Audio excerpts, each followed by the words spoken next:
அஸ்ஸலாமு அலைக்கும் வரஹ்மத்துல்லாஹி வபரகாத்துஹு.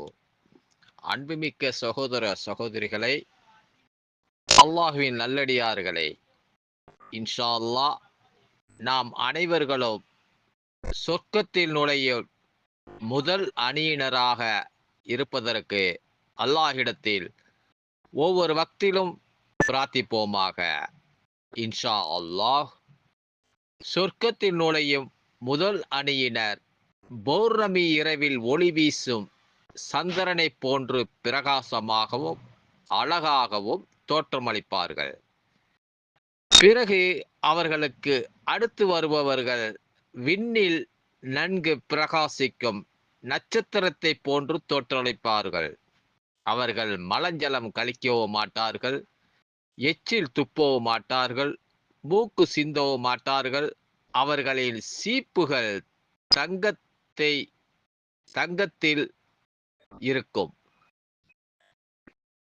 அவர்களின் மனைவிமார்கள் அகன்ற விழிகளுடைய கண்ணியவராக சொர்க்கவாசிகளான அவர்கள் ஒரே மனிதனின் அமைப்பில் படைக்கப்பட்டிருப்பார்கள்.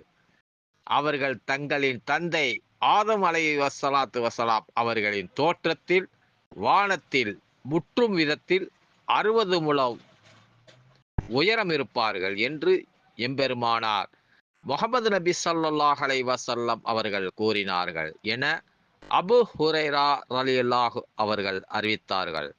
நூல் புகாரி, சஹீஹ் புகாரி 3327 பதிவாகி உள்ளது.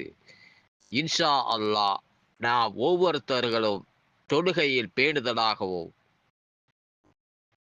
5 நேர தொழுகையை தொழுகக்கூடிய நன்மக்களாக மற்றும் சொர்க்கத்தில் நுழையக்கூடிய பாக்கிய நிறைந்தவர்களாகவும் அல்லாஹு உங்களை எங்களையும் ஆக்கி அருள் புரிவானாக. அஸ்ஸலாமு அலைக்கும் வரஹ்மத்துல்லாஹி வபரகாத்துஹு.